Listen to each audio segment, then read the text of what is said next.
हरिओम। देश में हिजाबी रोमांस चल रहा है, रोमांस विद द हिजाब, यही कहेंगे।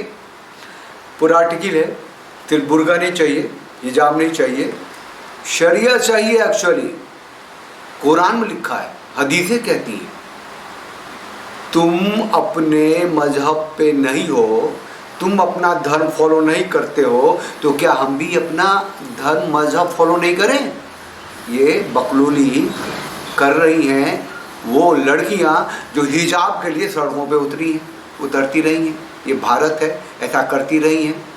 कंडीशनिंग ऑफ माइंड का वो लेवल है कि ये ईमानदारी से मैं बताऊं तो वो कह रही हैं, ये बकरियां हैं और कह रही हैं कि हमारी कुर्बानी दो। मिमिया रही हैं, बहुत जोर से चिचिया रही हैं।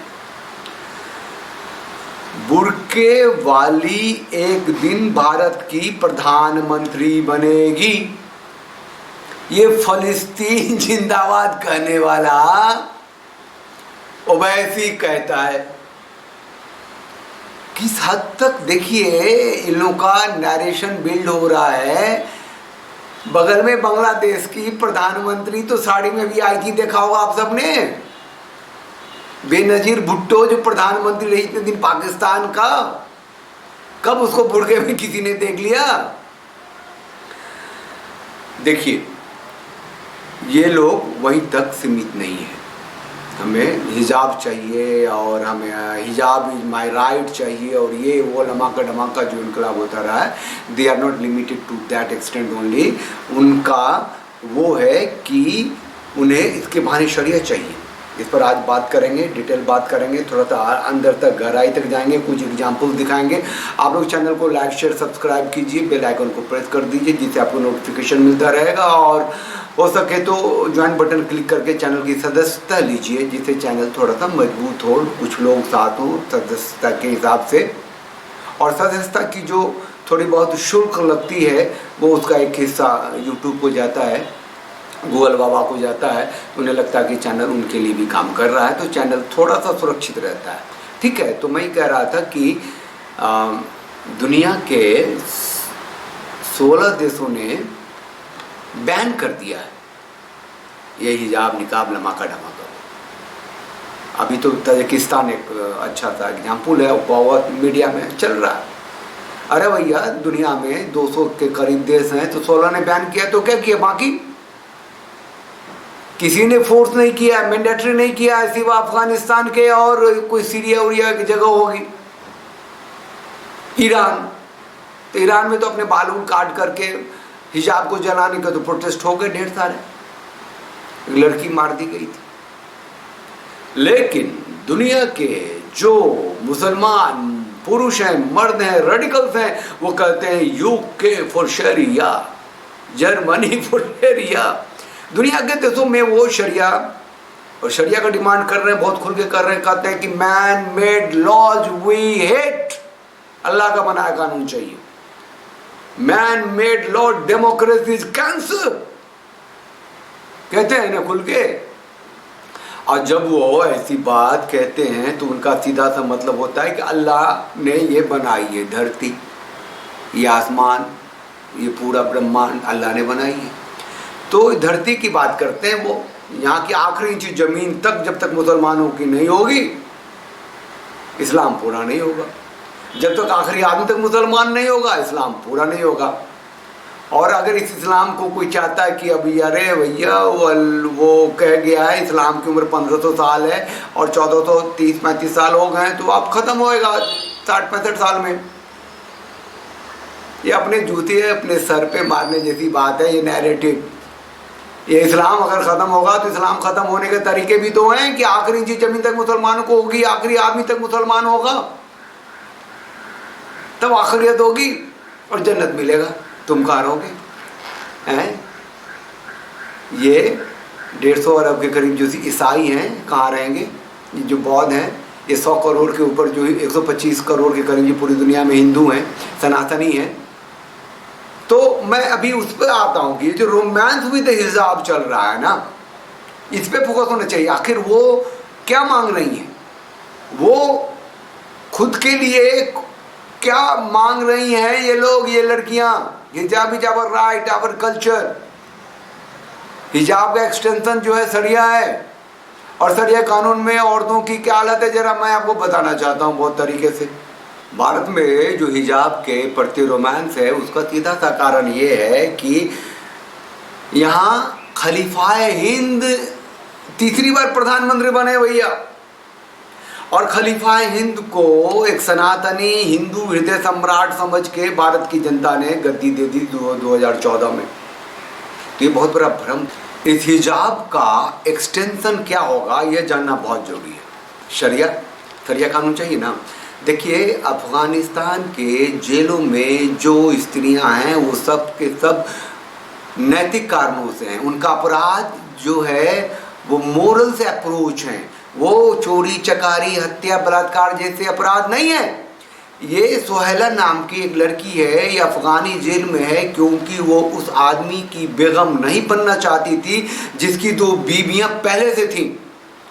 सुहेला का बाप उसका निकाह उस 2 बीवियों वाले बुजुर्ग आदमी से कर रहा था भैया, फिर ये जेल गई। इसने अरेंज मैरिज जो था जिसका बाप ने तैयार किया था, निकाह करना था, वो उसने नहीं किया और ये शरिया में अपराध है। तो उसका बाप जो है सुहेला का बाप जो है उसको 2 बीवियों वाले बुजुर्ग के साथ क्यों निकाह करना चाहता था? क्योंकि वो जमीन का एक टुकड़ा का लेन देन हुआ था, है ना। तो वो भाग गई। भाग के सुहेला ने एक दूसरे लड़के से शादी की जो जवान था, यंग था, जिसने शेल्टर दिया होगा। भागा तो बाप भाग गई, पता नहीं चला। जब पता चला बाप को तो फिर उसको पकड़ा भैया। जब पकड़ा तो वो प्रेग्नेंट थी, उसको लेके कोर्ट में गई। कोर्ट ने उसको 6 साल की सजा दी। प्रेग्नेंट औरत थी, निकाह किया था, कोई जिना नहीं किया था, लड़के के साथ किया था, लेकिन वो बाप की मर्जी के खिलाफ था। लड़की 5 साल की हो, 10 साल की हो, 12 साल की हो, वो बाप की प्रॉपर्टी ही होती है और वो परिवार की मर्जी के बगैर निकाह नहीं कर सकती। ये शरिया है। मांगो हिजाब ना तुम लोग कहो हाँ हम तो कंडीशनड हैं, हमें हिजाब चाहिए भैया, एजुकेशनल इंस्टीट्यूशन में हिजाब चाहिए। और हिजाब नहीं, वो बुर्का ही है काइंड ऑफ। और फिर भारतीय प्रधानमंत्री भी बन जाएंगी, कोई बात नहीं, अफगानिस्तान बना दो भारत को। अच्छा, दूसरी घटना सुनाता हूँ। अफगान में आज भी 2 तरह के कानून हैं, मतलब चलता तो शरिया कानून ही है लेकिन सिविल कानून भी है। वहाँ रहे था ना वो रूस वाले रहे थे, अमेरिका रहे थे, है ना। और 60-70s तक जो अफगानिस्तान था, आधुनिक अफगानिस्तान था, वहाँ की स्त्रियाँ मॉडर्न थी। वहाँ की तस्वीरें देखेंगे, स्कूल कॉलेज पढ़ाई लिखाई नौकरी सब करती थी। तो जब से इस्लामीकरण हो गया वो बुर्कों में आ गई, ठुस गई। अब मॉडल्स रीजन से वो अब जेलों में रहती हैं। वहाँ का जो सिविल कानून हो ये है कि अगर घर वाला 3 साल तक गायब है तो वो अदालत जा कर के तलाक के लिए फाइल कर सकती है। लेकिन शरिया का कानून है, अगर घर वाला गायब हो गया तो वो औरत 70 सालों तक इंतजार करे। 70। कुरान का कानून है, औरत को पति का इंतजार अगले 70 साल तक करना होगा। अब जज साहब के पास दोनों रास्ते होते हैं कि वो सिविल कानून भी देख ले, शरिया कानून भी देख ले, अब मिला जुला के कुछ दे दे अपना, जो भी उनकी मर्जी हो, है ना। और इस शरिया कानून ने मुसलमान पुरुषों को क्या बना दिया है, जरा ध्यान दीजिए। जो भाई, जो बाप अनकंडीशनल लव का प्रतीक होता है अपनी बेटियों अपनी बहनों के लिए, वो इस शरिया कानून में सबसे बड़ा दुश्मन होता है। बाप जो है उसका पूरा सोल राइट है बेटी के ऊपर, वो उसको बेच सकता है। अब भाई को कभी भी लगेगा कि ये इस्लाम के खिलाफ गई है, ये शरिया के खिलाफ गई है, तो उसको काट सकता है। मांग लो हिजाब स्कूल में, कॉलेज में, या स्वतंत्रता मांग लो, समृद्धि मांगो, एम्पावरमेंट मांगो, हिजाब मांगो, हिजाब। और मोदी ने भी देखा भाई, वो खलीफा हिंद बनना उसको, जैसे गले में तब आ गया पट्टा जो अभी दिया हुआ है, वो कुछ डबल उबल अवार्ड टाइप का कुछ मिल जाए, ACYPL का कुछ ट्रेंडिंग है कुछ, वो पूरा हो जाए तो शरिया कानून कहता है कि बाप 8, 9, 10 साल की बेटी का भी निकाह कर सकता है, जिससे चाहे जैसे चाहे कर सकता है। बेटियां उसकी प्रॉपर्टी हैं, हिजाब वालियों, बेटियां तुम प्रॉपर्टी हो बाप की, ये ऑथोरिटी है बाप तुम्हारा। एक बच्ची घरवाले की पिटाई जुताई से तंग आकर पड़ोसी चचा से मदद मांगने गई, अफगानिस्तान की बात है। दरअसल उसका घर वाला मुंह पर तकिया रखकर मारने लगा था, और जब वो मरने वाली थी तब छोरा था का बोला था ये डिमोन्स्ट्रेशन है, मैं तुम्हें इस तरीके से मार दूंगा अगर तू कुछ भी खिलाफ गई तो। अब मदद मांगने के लिए वो चली गई चाचा के पास, वो तो अपराध हो गया। यानी वो स्त्री अपने पति के खिलाफ, पति के एट्रोसिटी के खिलाफ, पति के क्रूरता के खिलाफ किसी से मदद भी नहीं मांग सकती। ये शरिया के खिलाफ है ना। कि घर वाले की शिकायत कैसे कर दी, जेल में है वो। और जेल से बाहर आने के बाद भी इन लोगों की जिंदगी बहुत बहुत खतरे में होती है, क्योंकि वो जिस कारण से अफगानी स्त्रियां जेल में होती हैं, वो कारण मजहबी कारण है, मोरल्स रीजन है। वो मजहबी कारणों से जेल में गई थी, उसका मजहबी अपराध है। वो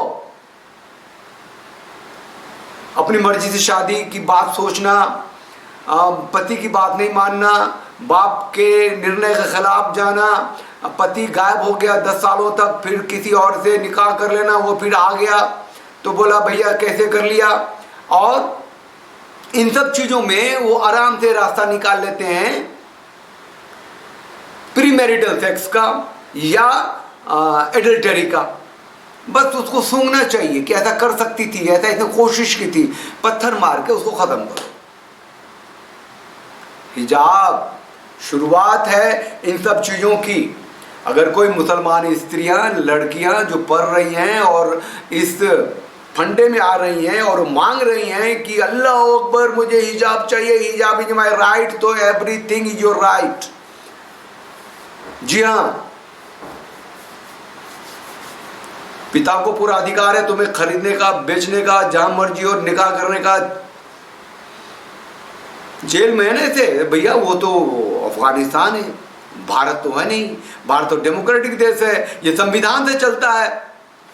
तो फिर क्यों चिल्लाते हो? संविधान से चलता है तो कोर्ट ने कह दिया, बात मान लो। ये सबके सब जो है, ये एक नैरेटिव नहीं है, ये भारत के विरोध भी नहीं है कुछ, ये हिंदू सनातनी सत्ता की व्यवस्था के विरोध में है, जो मेजॉरिटी में है उसे कभी भी यहाँ नहीं पनपने देना है ना। वो destroy the Sanatan, eliminate the Sanatan, dismantle the Sanatan, ये जो लोग करते हैं वो उसी का एक्सटेंशन है ये सब भाई। हिजाब फिजाब लमाका डमाका, ये जो दंगे फंगे और ये सब हिंदू को ख़त्म करना है, सनातनियों को ख़त्म करना है। ये हिजाब जो है उनको क्या देगा, लेकिन वो चाहते हैं, वो मुसलमानी सत्ता चाहते हैं। फिर शरिया आएगी, औरतें ही सबसे ज़्यादा ग़ुलाम होंगी। और जो अपनी औरतों की ऐसी दुर्दशा करते हैं, वो जो औरतें नहीं हैं उनके कौम की, उससे तो उनके लिए लौंडियाँ हैं भाई। जहाँ काफिर को पाओ उनका कत्ल करो। जो मुसलमान नहीं है काफिर है, वाजिब कत्ल है, उनसे स्त्रियाँ लौंडियाँ हैं। ऐसे में जो भारत एक सांस्कृतिक परिवेश का राष्ट्र है, सनातनी संस्कृति जिसका न आदि न अंत है, एकमात्र जीवित सभ्यता है, उसको ख़त्म करने की जो प्लानिंग है, जिसके नेतृत्व में मोदी एंड कंपनी है, कोई विकल्प नहीं है। कोई सनातनी सत्ता की व्यवस्था के लिए कोई राजनीतिक दल खड़ा नहीं है। जो खड़ा है भी पता नहीं किताबों में है, सॉरी यूट्यूब पे, ट्विटर पे है और फेसबुक पे है।